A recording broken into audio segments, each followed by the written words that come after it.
questions? You're fine? I'm all good. I like your coordinating with the Real Wine Company colours, Mark, your apron. Got the apron on. Very good. On my curtains as well, then, in that case. Yes! I need some lime green. 15 people entering the waiting room. Any questions? Hang on, mute.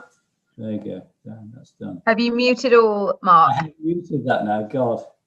Good, because it was annoying when everyone was joining and they could talk. I know, ridiculous, isn't it? Right now, then, hang Yeah. on. Have you made me an admin? I'm going to make you co-host now. Yeah, Brill. And then I can be the letter-innerer. Brill. Yeah. Okay, I'll start letting people in now then. Okay, yeah, let's do it. There's Andrew. Woohoo! Stephen. Vince. Everyone. Roy. Oh, new copy. Andrew's puppy. Gorgeous.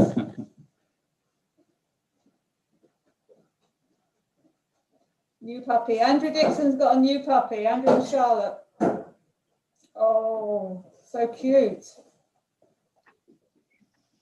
Gone now. Disgrace. Good evening, everybody. Happy Friday. Penultimate week.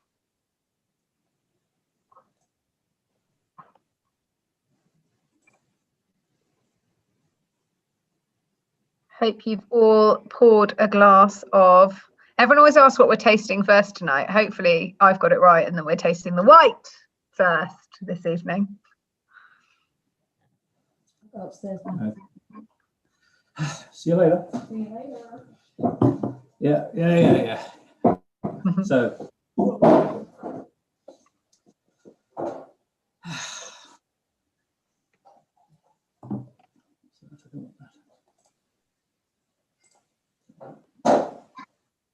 make sure I got some.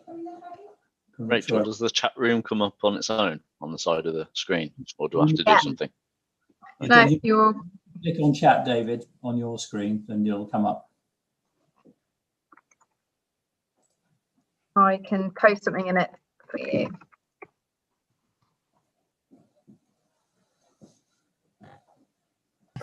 Yeah, got it. Perfect. Really chop it off. We're not on mute. How does that work? How does that work? I don't know, Mark. Harry's got some like secret login that How you means that doing, he Rachel? can unmute himself. I'm good. How are you? Hi. Fine. Hi. How many gin and tonics have you had already? I actually have had one. Have had one. I've had Have what? had one. I don't know. There's a big gap between 5 p.m. and 7 p.m. I'd have thought that'd be 2 or 3 gin and tonics. Well, exactly, Ivan. Exactly. No, must be restrained. Emily's shaking her head saying, don't be restrained. Don't be restrained. Go for it, girl. God, I don't need encouragement. It's much funnier when you've had a few drinks, Rachel. It really is. Comment that was made. Sorry.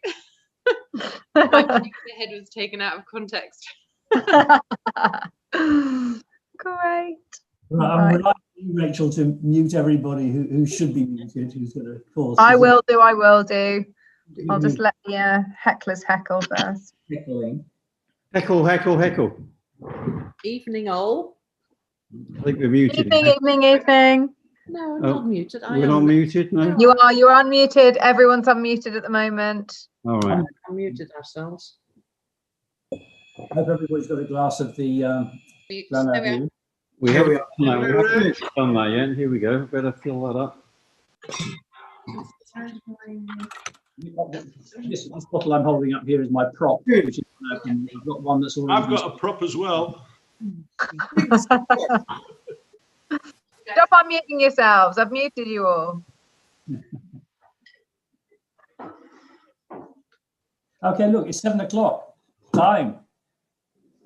I'm just going to go on to speaker view. Just to say welcome. So first of all, I want to everybody, we all know Rachel, who's going to be keeping us in order. Rita's upstairs, and then I can't see David now. David, say something so you come on to. Hello. Hello, everybody. Good evening. This is David. So let me introduce David, who works for Jeff Carrel Wines, and Jeff isn't here because Jeff doesn't like being on screen, but also he doesn't speak any English. So it would be, or someone who speaks a little bit of English maybe, but not enough to feel comfortable, and we'll allow him that. But because he makes such lovely wines, we're going to talk about his wines for the next hour. I'll drink his wines for the next hour, which will be great.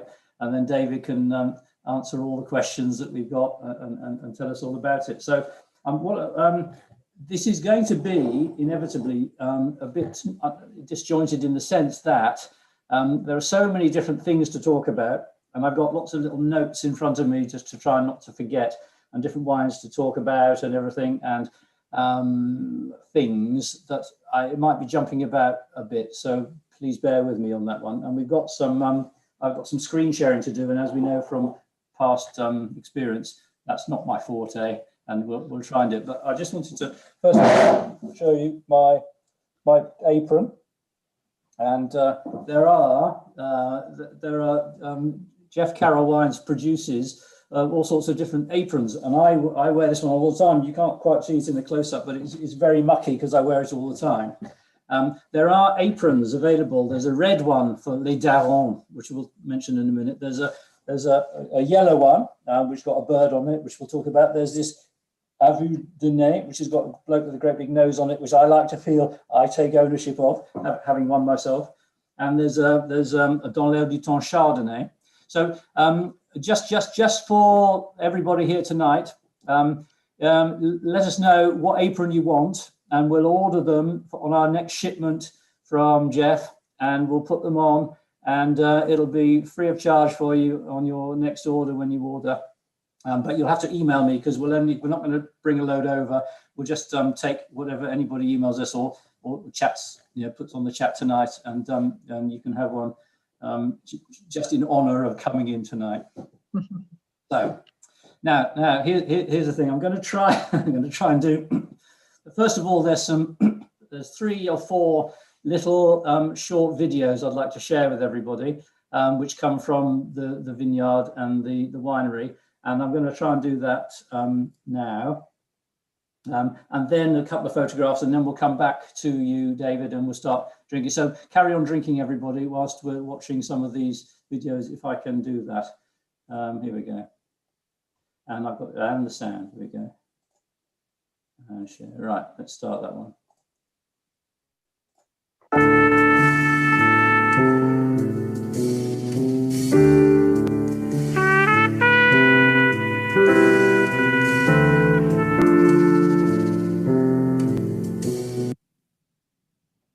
Here we go. Okay. That worked well.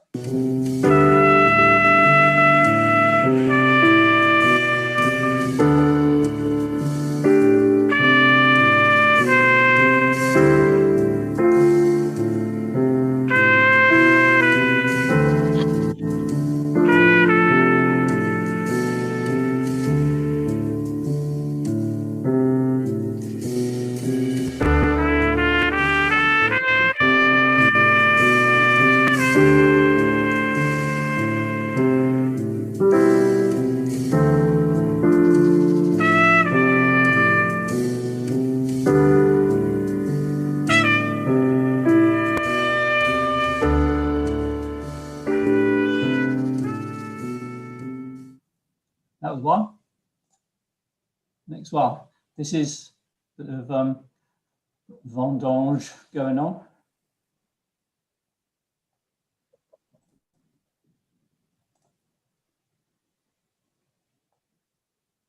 We hope.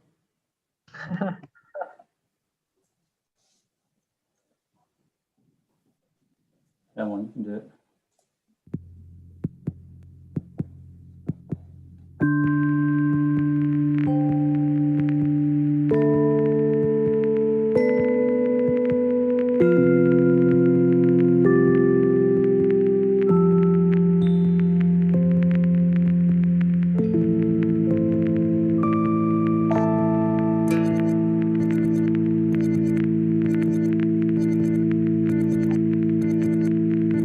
what. It's a bit cold.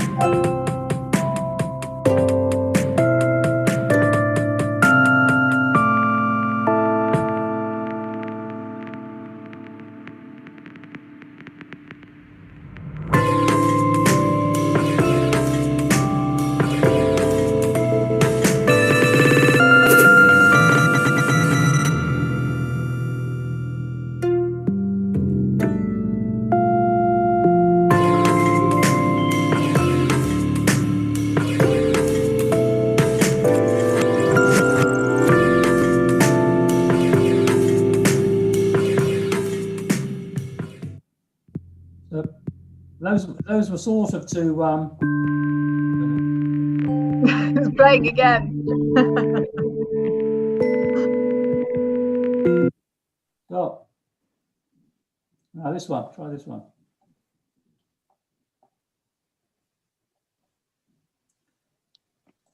That was the vineyards. And here's some winery. This is the port.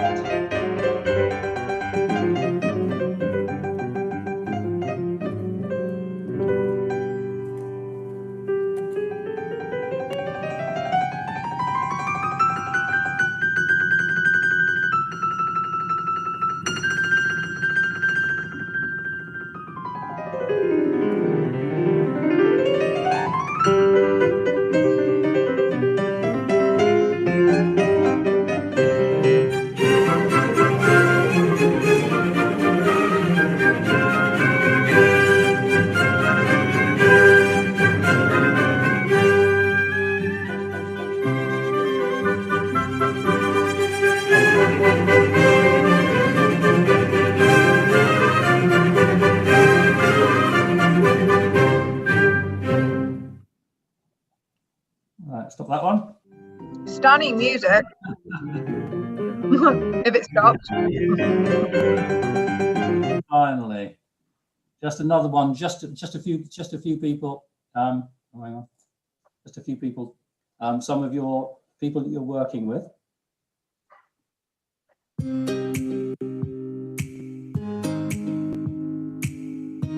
C'est ici qu'on produit les darons. Les darons, ce n'est fait que ici. Écoute-moi bien, les darons, il n'y a pas à réfléchir. C'est ici que ça se fait et nulle part ailleurs.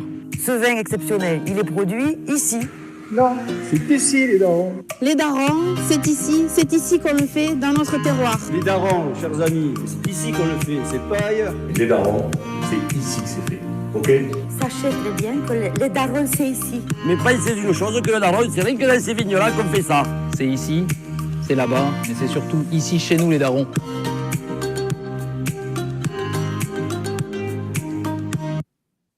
And get out of that. And do that. And stop share. There we go. So, what I wanted to say was those. I sort of picked those few clips out because the first one shows the terrain of the area, which is, it's a rugged terrain, and it shows. I mean, the vine is one of those things that really grows where nothing else does, and it's rugged and it's great. And if it wasn't, and if the vine wasn't there, it would be scrubland. So it actually is a very good thing for the economy. And when they're showing the picking, I tell you what, normally when you're thinking about grape pickers.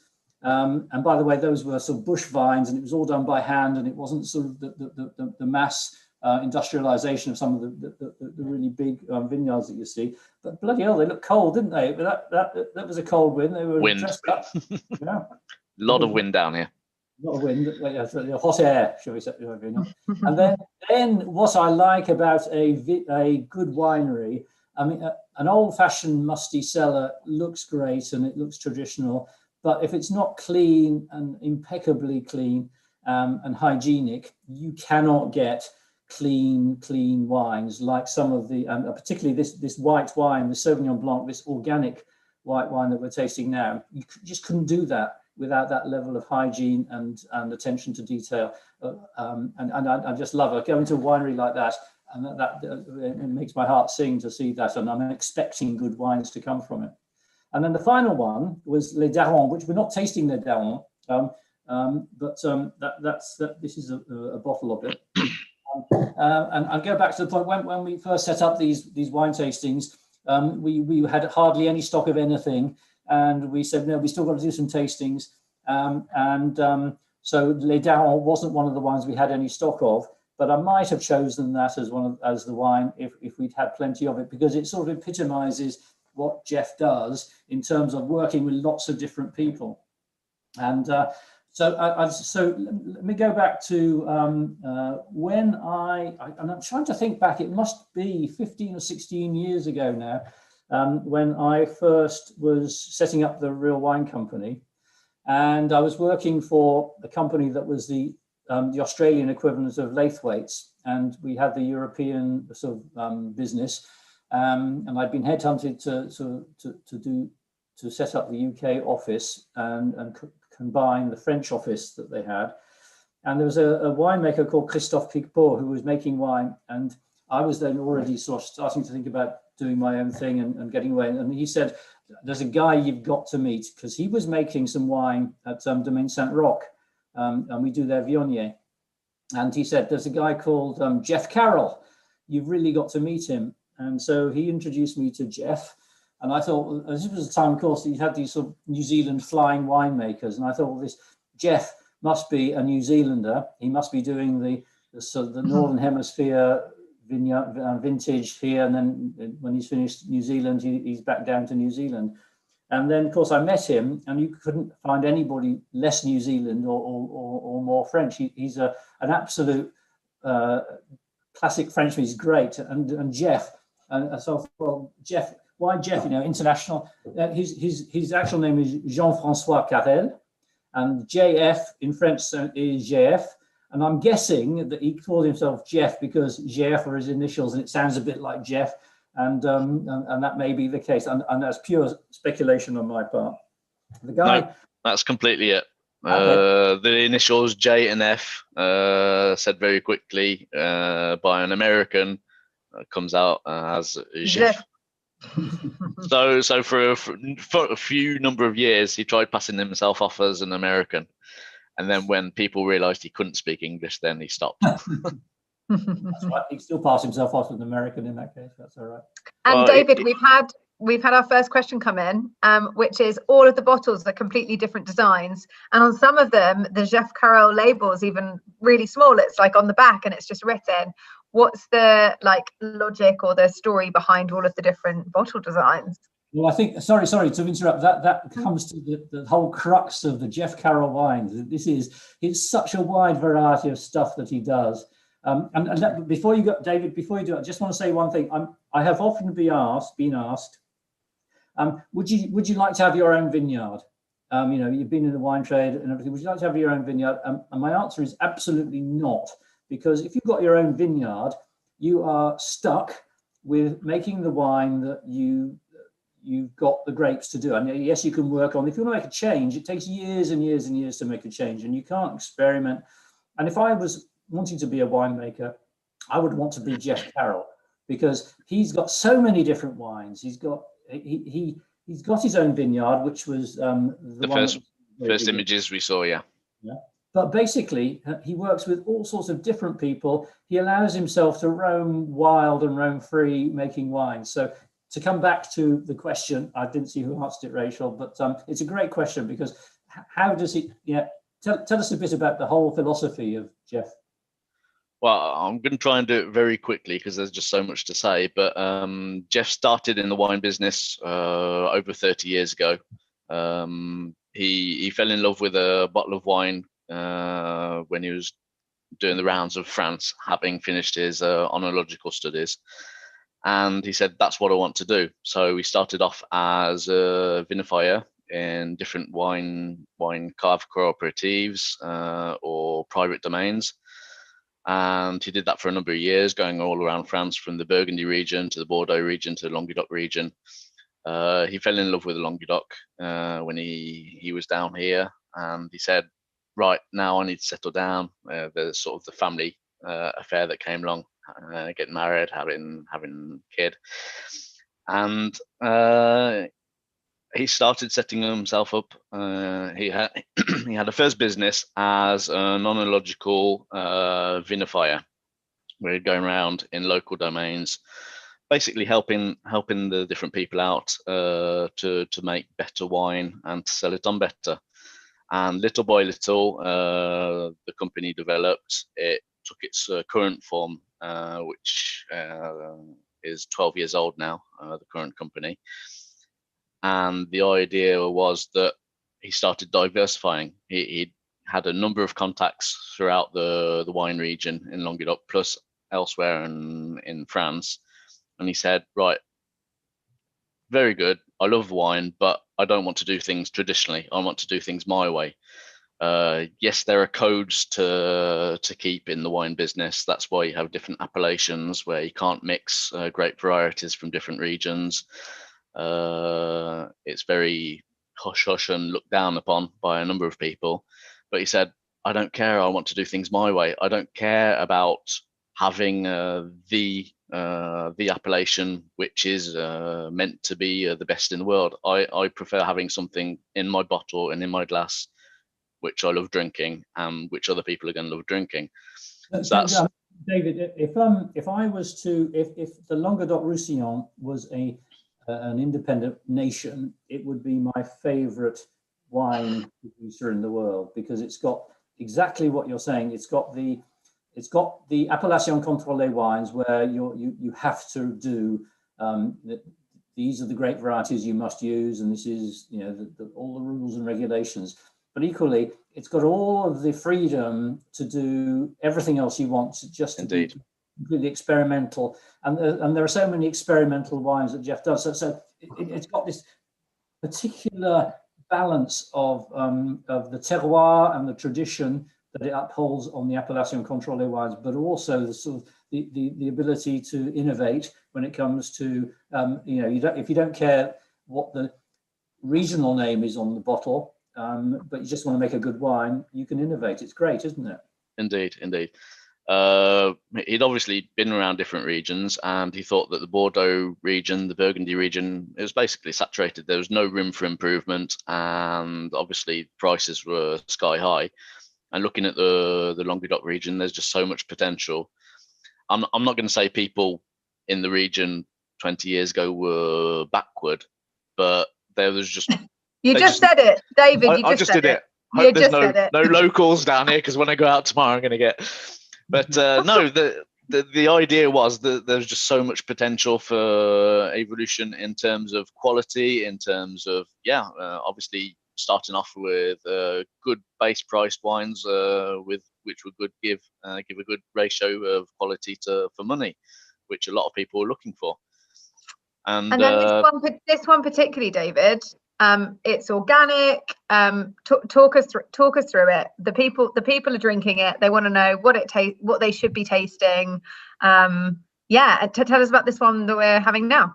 First of all, David, before you get in there, let me tell you what I think about this wine, and you can do the detail. This is a wine which, when I go down to the wine tasting fairs each year, and I go and see Jeff and David and taste the wines, I can never taste all of the wines. There's just too many to taste. So I sort of limit myself to 20 wines or something, and they're all lovely. I don't ship them all, but they're all lovely, and I just take a view on which ones I think will go well here. I didn't taste this one, and then on my last shipment, but two, you sent some samples along, which included this, and I tasted it, and instantly I knew that I loved this wine. It was absolutely brilliant. Well, actually, you did taste it when you came down in January last year for the Montpellier Organic Wine Fair. If you just drank so much of it, Mark, you can't remember. No, because it wasn't in the same format. When Mark tasted it, it was still in the developmental phase. If you remember, there was an organic white which hadn't been filtered. Okay. So it was, you did taste it. That's what became Plan La Vie. And just doing these organic wine fairs with people who are in the business, they are capable of giving us directions as yes, like it, don't like it, needs more acidity, needs more sweetness, and that helps us develop the wines. Refine it. Yeah, and getting specifically to this wine, 3-4 years ago, we only had about 2 or 3 organic wines on the catalogue, and we obviously needed to go along with the times. And sorry, that wasn't very English. I've been down in France for far too long. Move with the times. But yeah, so we needed to develop the organic range, and just a sort of slight break. The logo that you see of this bird, and the bird that you see perched on the nose on the apron of Mark, is symbolic of our organic wines. Stand up. And all the wines have organic wines that we do. We're trying to incorporate the word vue, and vue translated into English is view, as in a point of view. So all the organic wines, we're playing with the words in French to say this is our point of view in terms of organic wines. The idea is behind this bird, if we continue with current practices, be it industrially, globally, or more specifically in the wine business, sooner or later, there are different species, in this case birds, that are going to go extinct, and we're going to need to place plastic birds in trees, on top of buildings, to remind future generations of what birds were. So that's the idea behind the organic wines. We've really been trying to develop the organic wines. So what we're looking at here, so it's 100% Sauvignon. Vin de France. Vin de France is purely an appellation which gives Jeff just so much liberty in terms of vinifying, his sourcing. So not in this case, all the wines come, all the grapes come from the same region, but he is known to, for Les Daons specifically, we're using grapes from all over the Languedoc region, from Perpignan to Montpellier, out towards Limoux. So we're on a very wide geographical basis. So this wine is a Sauvignon Blanc is a crisp and acidic grape variety.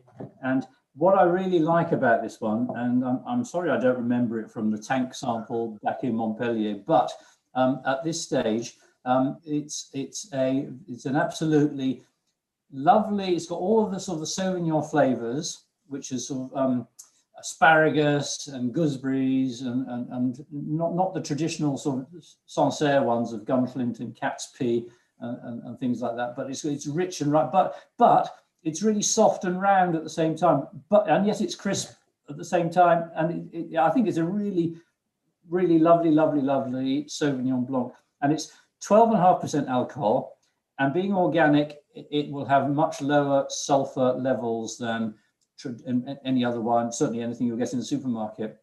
And I find it's a dangerously easy wine to drink, because I'm getting through this at a rate of not. We can tell, Mark. We saw the fill up. You should have turned the video off. Just to follow up, the idea is, I'm not going to specifically tell you what you should be smelling or tasting. I've seen that question in the chat room. We've all got different palates. If you want our ideas, I invite you to go and have a look on our website, where you've got technical data sheets. But the idea is everything that we do, we're looking to have freshness in, and something ready to drink, something that will please people. So we're not a company that has 2-3 different vintages piling up in stock. We'll finish the current stock and we'll move on to the future vintage. We're really looking at something that is ready to drink here and now, and hopefully people will enjoy that. Trying to link in with other things, the idea of the different labels, they all come from Jeff. He's only one person, but sometimes we really do ask ourselves how many people are inside his head. That's why, well, the company's seriously evolved over the last 12 years. He started it on his own, and today there's 13 of us, 14 of us. So every year he's recruited someone out. First person was to help out in terms of sales, the next person was in terms of logistics, afterwards it was sales again, then it was someone in terms of production, because obviously the more we sold, the more we needed to produce. So there's a number of people running around in his head. So he's very imaginative. And when you call him on the phone once a day, you don't know which person you're going to be talking to. I don't know if any people have seen the film Split, but we're not far from Yeah. You the don't know guy. whether you're going to get the distributor, the grower, the marketer, the You better be giving him some good. businessman. Yeah. You got to be giving him some good news at the same time, otherwise you're not going to get the character you want. David, Like any businessman. you said that you tend to like run through your stock and kind of plan ahead.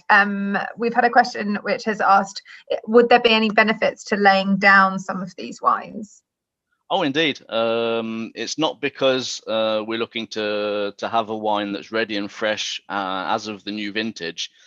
Cutting back to what Mark said about the sulfur, there's very little sulfur in the organic wines, but when Jeff actually puts sulfur in the wines to stabilize them just before the bottling, that's what he does. He'll only put the sulfur in just before the bottling.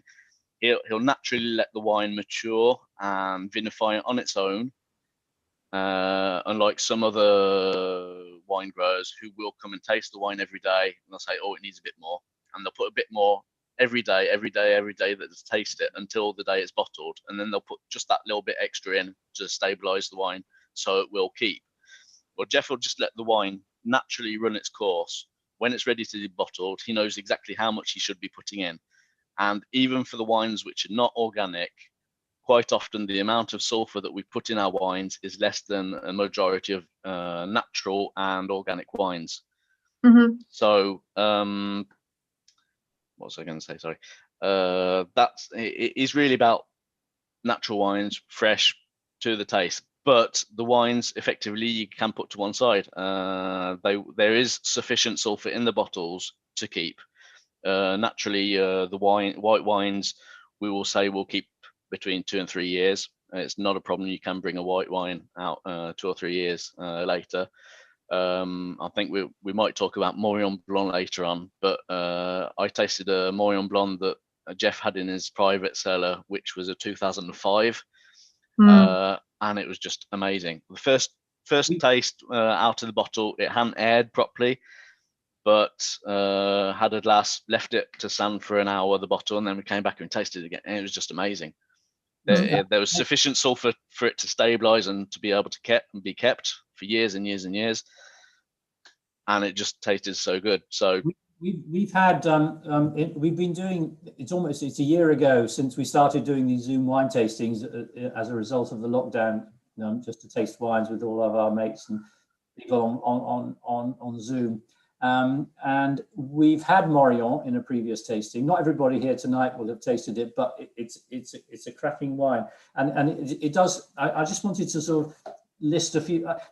I think going ahead, and we'll have to take a view with everybody as to we're coming out of lockdown gently now, but I still feel that we want to be tasting wine with everybody as we go ahead. We're not going to be going out every Friday night, so we can maybe keep 1 or 2 or 3 or 4 a year just to do some more wine tastings. But and I reckon we could do 2 or 3 more wine tastings just with Jeff Carrel wines, because there's so many different wines and you'd never duplicate the thing. I was thinking about the list of wines which we've had, and they're so different, but there's a Carignan Blanc sur lie, and again, a play on words, sur lie, L-I-E or L-I-T means it's on the bed. The label's got a bit, it's an unfiltered wine. It's still got the yeast. It's a bit like some of those beers you get where they leave the yeast in and you shake it up and it goes all cloudy, and he's done one of those deliberately. One of the very first wines that I took was a Viognier. It was the Ultime Récolte. It was a dessert Viognier, barrel fermented. It was only 1 barrel, I think. And it was the most delicious wine, the most delicious pudding wine I tasted for Yonks. The Morillon, for example, which we've spoken about, and which is one of our best-selling wines. It's got a hint of botrytis. It's a Chardonnay with a hint of botrytis. It's unique. A Vue de Nez, I'm not here. This is my apron, wine with the nose. It's a red wine with no added sulfur at all, and actually, and if you'd said that to me 4 or 5 years ago, a wine with no added sulfur, I said, well, okay, give it 6 months and it'll be oxidized. Well, things have moved on. Clearly, it's delicious. And another guaranteed no hangover wine. Les Cerises, one of the early ones. Les Cerises. And I remember this not for two reasons. One, because it was a great wine and we haven't shipped it for a while. But the name of the people, Michel and Pompilia Giraud. If anybody's got what great name, Pompilia, the lady who runs the winery, perfect. She's in the video of the Daron film. She's the lady with the accent. She's Romanian. Okay. But she's married with a French guy in Roquebrune. Okay. In another life, I'd like to marry somebody with a name called Pompilia. Right, close your ears, Rita. We're moving on. You didn't just say that, Mark. Absolutely not. Right. As Mark said, we've got over 60 wines at any one time, and a number of them are tests. The white wine that you're drinking tonight was originally a test. It was validated on the tank sample at the wine fair in January, where Mark assisted, and it became a wine which we'll see how it works commercially. If it works, then we'll keep it on. We'll do extra vintages. So we're already planning for the next vintage at the end of April. I think it passes the test. You said fresh is one of the profiles that you like to deliver in this type of wine, and I think everyone said it's really drinkable, really fresh. I mean, this audience do like to know what they should be tasting. They like to know, like, give some little hints and clues. We've had apple come through, gooseberry, which is obviously a very classic kind of Sauvignon flavor profile. Although I'd like to call out whoever said gooseberry. I challenge, like, does anyone really know what a gooseberry tastes like? Like, no. So with that, I think so. You've mentioned you've got multiple different wines all going at any one time. I think we'd love to do a Jeff Carrel tasting where we maybe have a few more. I know it gets dangerous, Mark, when we start having more than two on a tasting, but you know, maybe we can do that as a special occasion. I'm happy to come back at other occasions. It's not a problem, because we're obviously going to overrun the time for tonight and not have enough to say. I'm happy to answer any questions. Rachel, accumulate all the questions that people might have and send me an email through, and I'll be happy to answer them later on. That's not a problem. We absolutely will. Post lockdown, if we can get together more people, everybody at the moment we're all in our little bubbles of just ourselves. When we're allowed to get together with more people, we can have 6 or 7, 10 people in a room. We could have wine tastings of 4 or 5 wines, because we can spread the load, and therefore we can do some more extensive wine tastings, which we will, I'm sure. And when we're free to travel, then I'll make sure I'll come back, because my parents' house isn't too far from Mark's, and we can sort that out. David, we're all coming to France. What you don't know is that we have the Real Wine Company holidays are going to be kicking off when we're allowed to move again. So everyone's coming to France. They've already planned it. They're on the way down. You said we are tight for time, which we are. It's 35 minutes past. Can we move on to? That's right. Okay, can I just answer a question which came through in the discussion room? It was discussing about a wine called LBV, which is also a Sauvignon.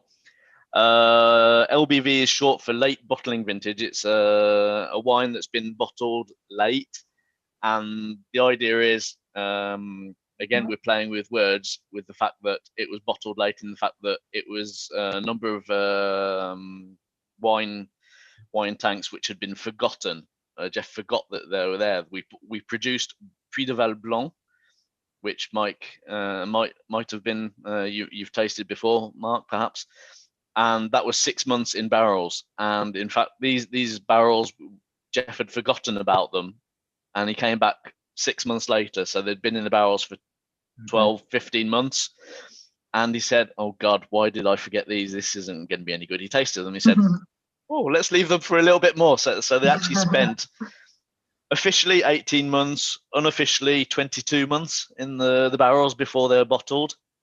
And he's really looking for a really specific taste. He'll actually eat the leaves of the Sauvignon Blanc vines, and he's looking for a really fresh, minty, almost chlorophyll taste when he tastes these leaves. And that's what is the quality he's looking for when he was producing the LBV.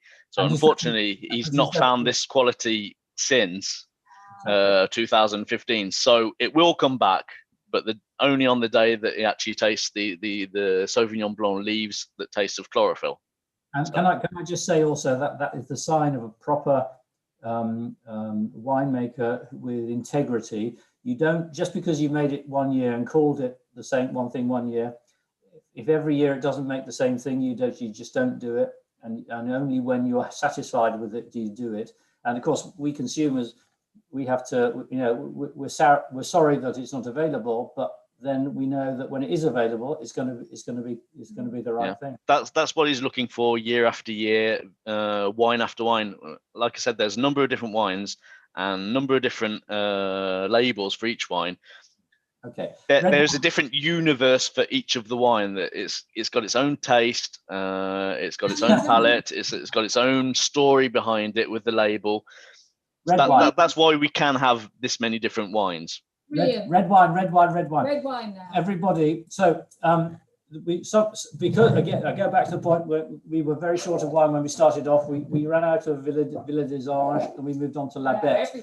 So somebody's got Villa des Anges, which maybe we'll start. Would you start with Villa des Anges or La Bête, David? Which would you start off with? There's a little bit more residual sugar in the Villa, so I don't want that overpowering the taste of the Bête. So I'd take the Bête first. Okay. So I'm just going to share my screen again because I've got just a couple of photographs whilst everybody's pouring La Bête. We'll have it. If you've got La Bête, it's La Bête, and then we'll move on to. But other people have Les Anges. You need to taste that. Yeah. Well, everybody get their glass of red wine. Cheers. Share screen.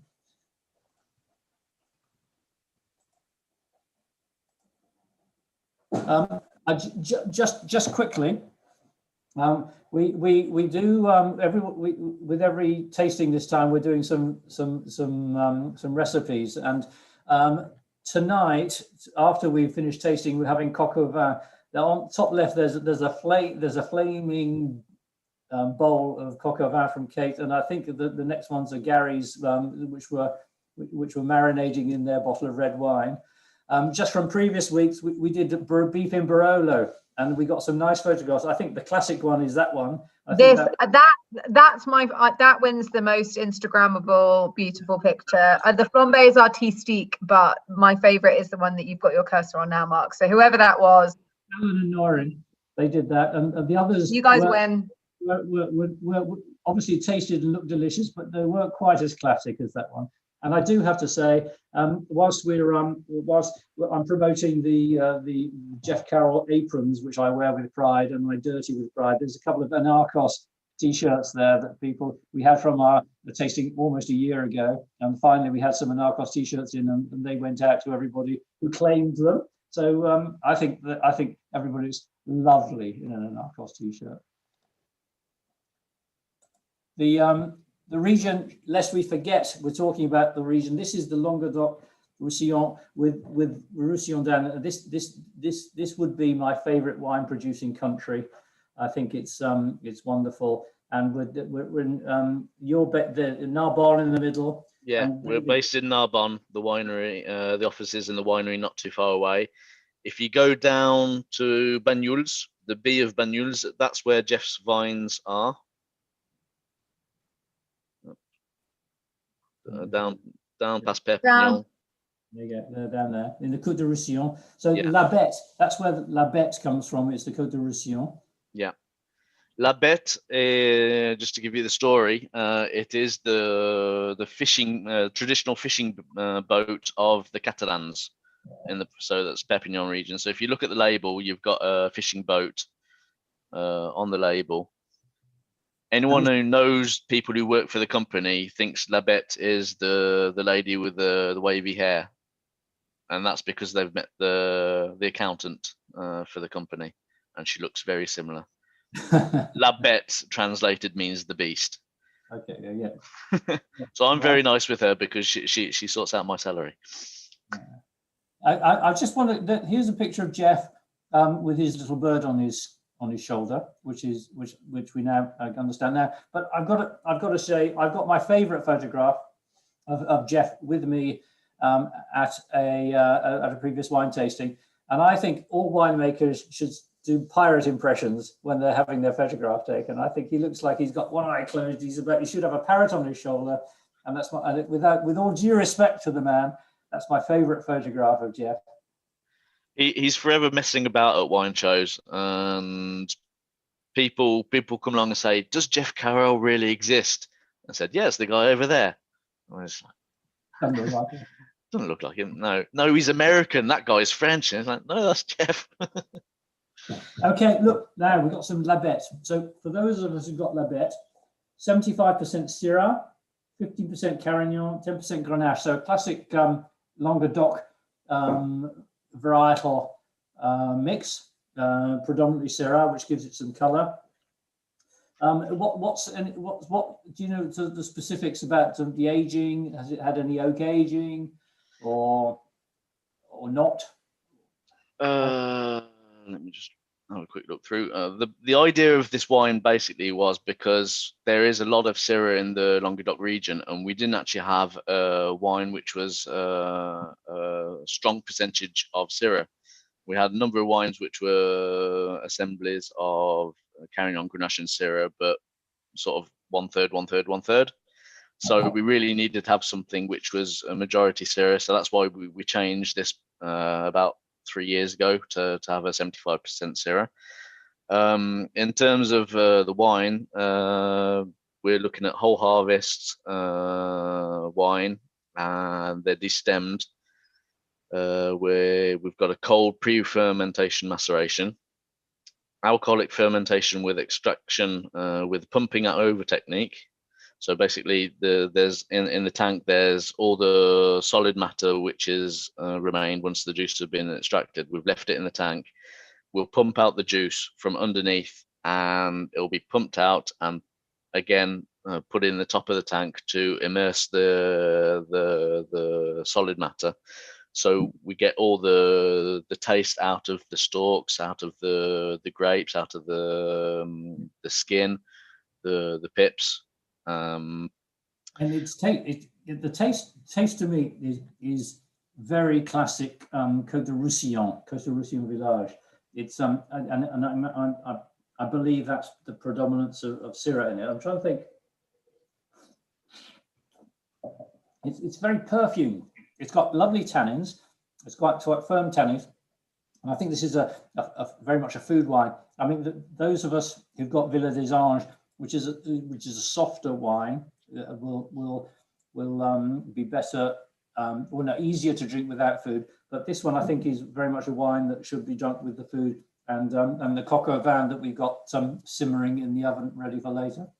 I think this is an absolutely delicious.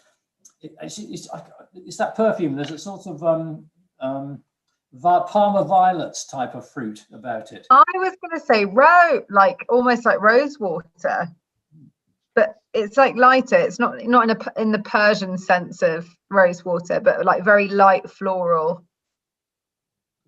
It's lovely. Yeah. It's not too tannic. This is 2019. I just wonder, it's 14% alcohol, so it's not shy and retiring by any means. I would say this has got you could leave this 2 or 3 years. I mean, it's drinking perfectly now, in my opinion, but in 2 or 3 years' time, it'll be just as good, maybe even better. Who knows? But I quite like the young fruit. I wouldn't necessarily want to leave it too long, because I quite like that sort of fresh young fruit about it.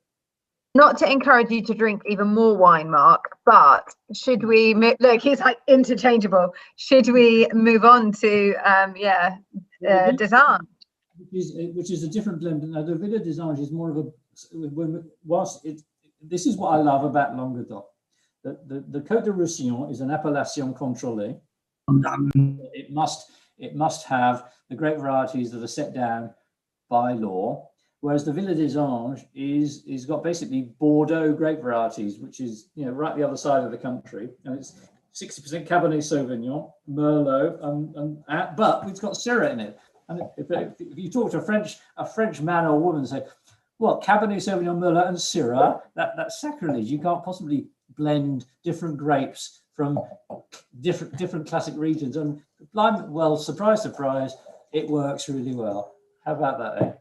Well, that's again part of the Jeff's way of thinking. It's not because you're in the Languedoc region that you will only plant and grow traditional grapes such as Grenache, Carignan, and Syrah. He's he's brought knowledge from his travels around France. He's thought Cabernet Sauvignon, well, why couldn't we grow it here in the Languedoc? Pinot Noir, which comes from Burgundy region classically, he said, why can't we plant it in the south of France? Yeah. Traditionalists would say, well, there's not enough coverage from the leaves. It's too hot. The direct sunlight wouldn't be good for the Pinot. But Jeff has used local techniques with Pinot, and he's planted Pinot in the south of France, and it works just so well. You got all the classic characteristics of the Pinot Noir, or in this case, the Cabernet Sauvignon, but you can taste the south of France. You can taste the warmth, the heat of the sun, and the earth that they're grown upon. So that really fits in with his character of doing what he wants and not what people tell him he should be doing. Tell me, what when it says reserve on the label, because Villa des Anges, they have this straight varietals as well, and we only take the reserve at the moment. But what marks the reserve out from the others? What's the difference in I don't know, aging process or production process? Like I said, the traditional red is a Cabernet Sauvignon, 100%. And it was originally created for one of our clients in the US who's looking for a good steak wine for the steak houses out in the States with a screw cap. And we felt we needed something which is a bit more modern. And I'm not going to talk about the reasoning why we've called it reserve or not, but we really wanted something which had the characteristics of a good steak wine, but extra taste, a bit more sugar, something which was really more flowing with the different taste buds and what people are looking for today. Out of we're not only trying to please traditional wine lovers, but we're trying to inaugurate new people into the wine industry and helping them to get into different tastes and being able to taste the different grapes and distinguish them. This one does modern tastes really do have a slightly higher sugar level in the wines. Analytically, how many extra grams of sugar would that be? I don't know. It's not a huge amount. I mean, let's say a normal, what you would call a dry red would have, I don't know, 2 or 3 or 4 grams of sugar. Maybe this has only got, I don't know, 7 or 8, 10. I don't know what it is, to be honest with you. So we're looking at 10.27 grams per litre of residual sugar. Just to give you a comparative, if we're looking at the bet, we have, it's hardly anything at all. It's 0.59. Yeah. So not even 1 gram per litre for the bet. And that's what gives it that sort of that balance between the sort of the slightly what you call the residual sugar, which is the sugar that hasn't been fermented out dry, so it's softer and gives you that sweetness. What I like also about this wine is that with a bit like the Les Darons, which we're not tasting tonight, but we talked about sort of different blends and things.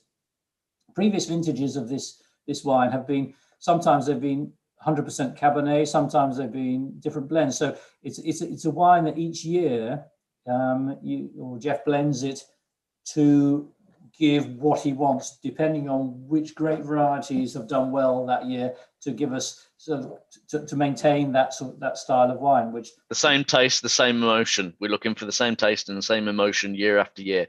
If it means the following vintage the Merlot wasn't any good, he'll throw something else in instead. He'll throw some Cabernet Franc in instead of the Merlot, just so he gets the same taste year after year. The idea is traditionalists would obviously start with an aperitif wine or beer or whiskey, and they'd only move on to the wine to accompany the meal. And the thinking behind some of the evolution in the creation of the wines that we do is, why should wine be limited to accompany a meal?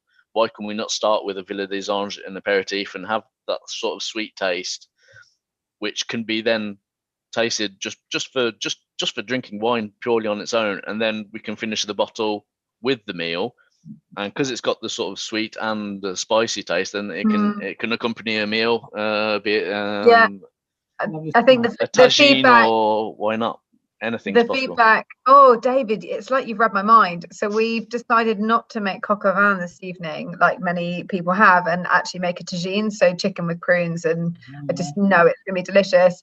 But many people have said we serve this at dinner. So Marek said he serves it at dinner parties, and everyone just thinks is overwhelmed with how delicious it is. I think that's because the balance of it's got the residual sugar means that it's moreish, and I think we find that with a lot of the with the Anarchos wine, people love that and the Flone because of the residual sugar. It makes you want to go back for more, which means you can eat it like eat something quite meaty or complex at a dinner party and drink it, but then, as you were about to say, David, later when you're having pudding or just sat around a table, you're still drinking it, you're still going back for more, and it still holds that kind of balance.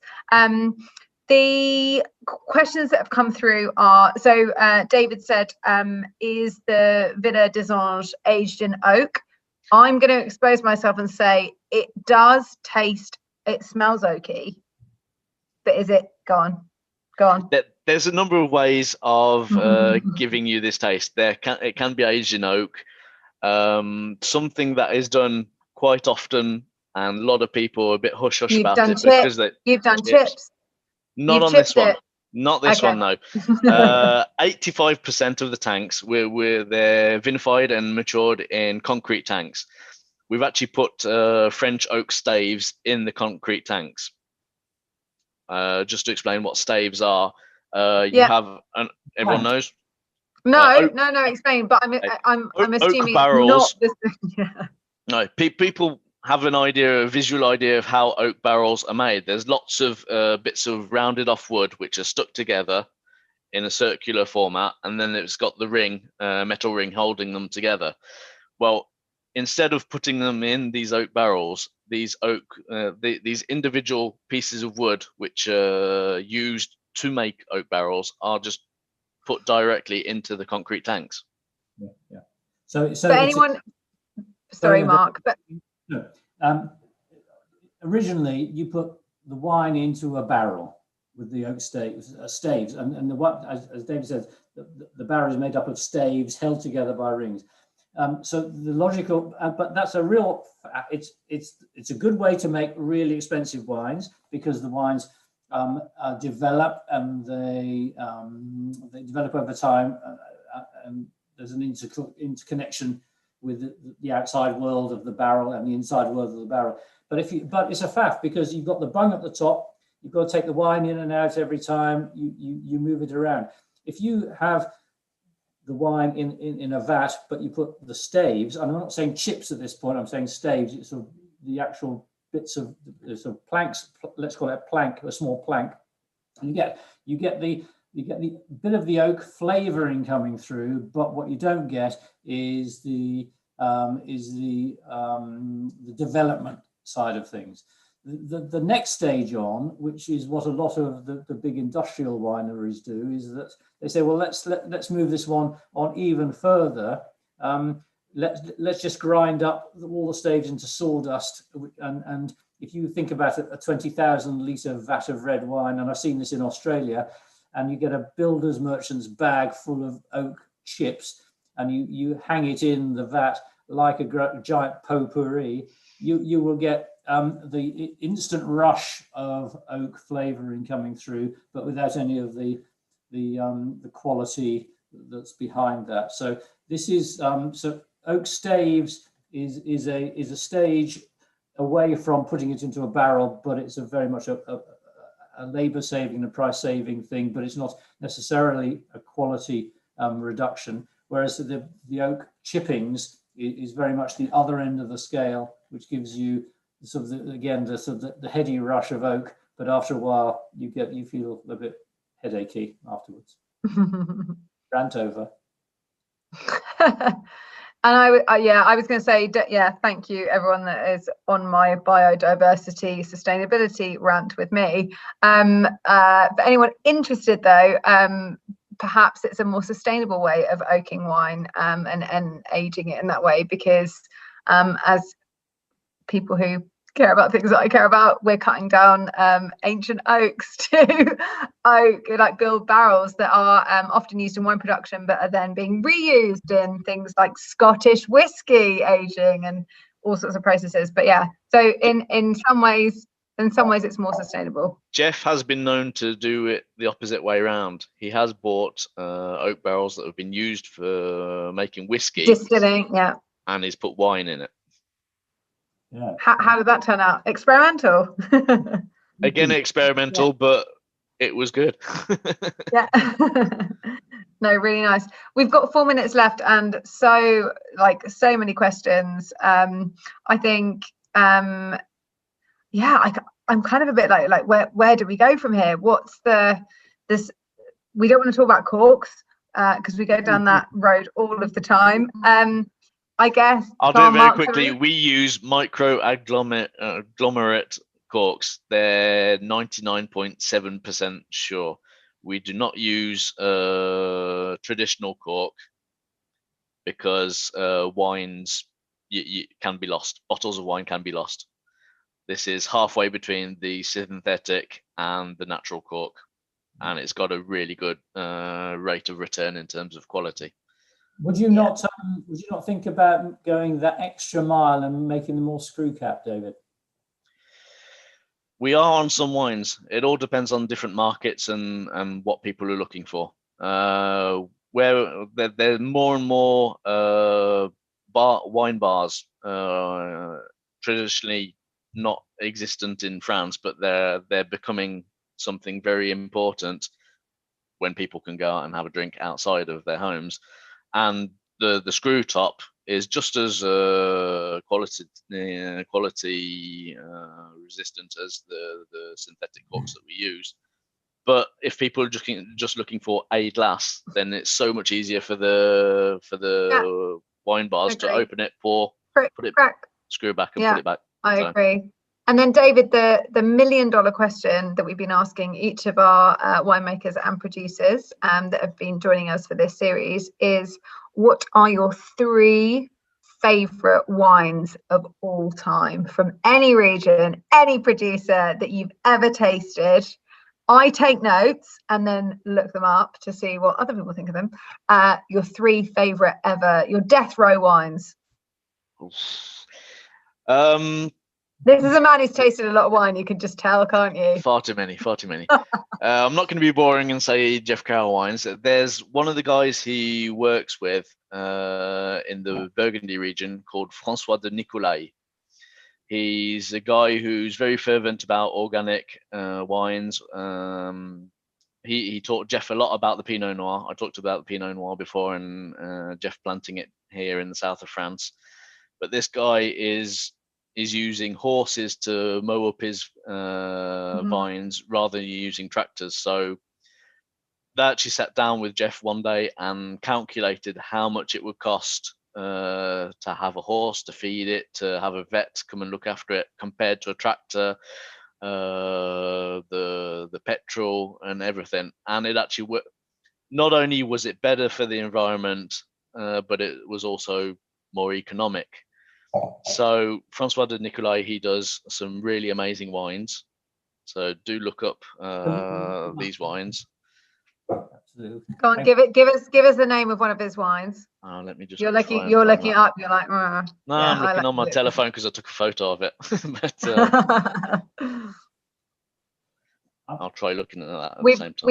We've got lots of very passionate sustainability fans in the group. So I think anything that's just an interesting way of replacing. Other wines, obviously, I'm not sure if I can. This is going out live on YouTube, so if Jeff's watching it secretly, babe, Jeff's not going to understand if you speak quickly enough in English. It'll go over his head.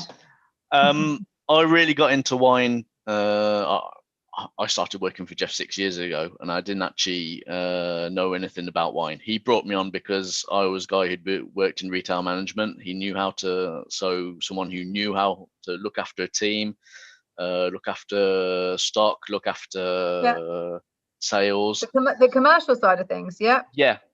So basically, I could relate to my clients. He said, anything about wine, I'll teach you about it. Up until then, I was like everybody else. I'd be meeting up with friends on a Saturday night, and we'd all bring different wines each Saturday night, and we'd all comment them. And I fell in love with the wines down here in the Languedoc region for a domain called Castelmort and Ambresse. So there's wine called La Grande Réserve, Castelmort and Ambresse. They do a number of other wines, be it Pompadour or Number 3 or question mark, but the wine that I really fell in love with down here was Grande Réserve, Castelmort and Ambresse. Yum. The name sounds delicious. Hey, Over to you, Mark.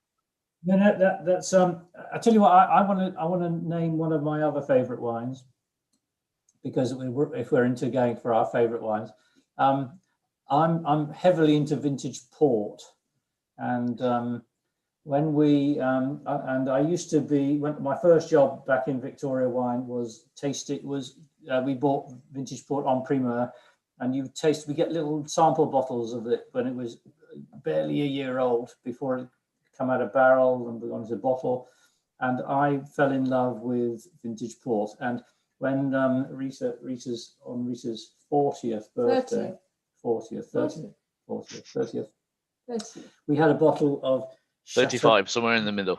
Wars 1960. Year of my birth. 88, Rita, 88, good year. We shared between us a bottle of Wars 1960 to die for. We did. And we liked it so much, we opened a second bottle between us, and we felt absolutely shite afterwards for 2 days. But it was worth it. It was absolutely amazing. Worth it. But I go back to that point. Seriously good vintage port should be on everybody's in everybody's cellar. If everybody's got a cellar, or not even a cellar, they've got a cupboard under the stairs. Yeah, good quality. No, Mark. Well, more importantly, Mark, you'll cellar it for them. You'll cellar it. Yeah, we got that.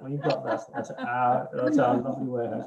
Hey, look, it's time for everybody to go to their coq au vin. David, thank you so much. Now, before we go, Rachel, we've got a week off. We have, because it's Easter. We have a week off because we need to break, we need to rest, and then come back absolutely screaming for the final week of I know, lockdown wine tastings. But yeah, so please, don't try and dial in next Friday because no one will be here. The one in 2 weeks' time is the one that we postponed from the very first week because we didn't have a shipment that didn't arrive. But what's happened is, the good news is that we only had 35 bottles of the wines from Domaine de la Métairie. So we got a Pinot Noir and a Chardonnay from the Limoux region. We're still back in Languedoc. Probably most of us here tonight have got those bottles, but a lot of us won't. So the wine we've had a new order, so it's coming in on Wednesday next week. So if anybody hasn't got the wines for the Domaine de la Métairie on the 9th of April, we've got a chance to get you stock in, and so you can join us for that tasting if you so wish, and anybody else who you might know wants to join us. So. Or anyone that may have drunk those wines already. I need to repeat them. Actually, I know people have already drunk one or two of their wines for tonight by accident. It happens. No, David, thank you so much. Everyone's loved your knowledge. The clear passion for wine that you have. Thank you so much for joining us. With pleasure. And thank you, Mark, for another 2 delicious wines, expertly chosen. We're just going to hang on for a few more minutes. If anybody just needs to ask anything, we'll be here. Yeah. Ask Mark, not me, because I don't know. I might have to go for a comfort break. Oh, Mark needs a comfort break. No, now Rita's in charge, everybody. Right, what would you... Any questions, ask Rita. Thank you so much. And thank you, David. And when we next order, we'll have some apron orders to go on the pallets. Okay. Not a problem. Thanks, everybody. Have a nice evening. Thank you. Thank you. Bye bye. Bye, American Amanda. Bye, Rita. Bye, everybody. Oh, Thank you. there you go. I know nothing. Right, Gary. So Rita, could you just explain to us why, whether this wine is aged in oak barrels or whether it's chips or steaks? If you could just explain that. I thought. Yeah, Rita, could you tell us anything about cork? Oh, Yeah, I mean, I can tell you a lot about cork. So you It's a place in Ireland. we could tell you what we want to do with cork. But that's stuff it up. Au revoir, monsieur. Bonsoir. Au revoir. Oui, bonne soirée. Eating as well. Bye. Bye. Good night. The mot's gone and there's no drama. That's it. We're finished. Rachel, how are you doing? I'm fine. Good night, Michael, Roy, Matthew, Sorden. Good evening. Enjoy your evenings. Thank you for being with us. James and Catherine are worried about what they're going to drink next week. They've drunk everything already. You're muted. You can't say anything. I haven't muted anyone. They have to just unmute themselves. We're useless at unmuting ourselves. We're so IT. We just type everything. We genuinely can't remember what we should be drinking after Easter. I'm sure we've drunk it. Absolutely sure. And if we Don't haven't, ask me because I don't know. I'm flying by the seat of my pants week from week. Rita, I'll look it up. I'll look it up like the good person that I am. Coming any minute now. No, I'm going to look it up. I can look it up. What are we in week after Easter? It's the Domaine de la Métairie, Chardonnay and Pinot Noir. It is. But we might need to pop an order in for a case, and it might need to include those two if they're available. Yeah. Tell you what, because when we started them, and I tell you what, the other thing is when we started these tastings a month ago, it was dark when we started them, and it's now light. A month goes by, and it's made a change, hasn't it? I have to say we have had a problem with stock, though, haven't we? We had a big problem with stock getting it in. So we've managed it, but we've now got another delivery from Domaine de la Métairie coming in on Wednesday next week, which means that anybody else who wants to join us, we can open up and more because we just we have 36 bottles only. I know. The only problem we've had, Mark, is with our thirst. I've got to be honest. We've got very poor stock control in Cheshire. We just grab the nearest thing we can find and open it, and off we go. Matthew Sorden, I think. Down. Say again. Count us in for the week after next. We haven't got any wine, but you can send us some. Yeah, exactly. No, so the point was that was going to be the first week's wine tasting, and we only had 36 bottles. So when that sold out, we were late to the game. Yeah. Wow. So we closed that, but now we reordered, and it's coming in on Wednesday. So we've got a week to get it sent out to anybody who wants to. Well, 10 days, should we say? 10 days. Bank holidays. Bank holiday stuff, yeah. So but we've got time to get it out in time for the next tasting. So with a bit of luck, I mean, otherwise there'll be 36 of us signing in. That's all right. But normally we're over 50. So if we can get back to over 50, that'd be lovely. Yeah. Hey, Henny. How are you, Mark? Who said that? Hang on. Henrietta. Oh yeah. Hey. Yeah, Henrietta's going to join. We'll email you and you can send us some. Yeah. I'll probably do an email out because I've got Emily, is Henrietta your friend? Yes, I'm Emily's friend. Yes. Love the sign. Love the sign. Love the Yorkshire born and bred sign. Nice to meet you. Exactly. Love it. Well, Matty. Oh, there he hello. is. There's the Hey, famous Matt. Matty. Matty is godfather to Humphrey. Oh, He's godfather to Tabitha. that's so nice. World. No, we missed them very much. We haven't seen them for about 18 months.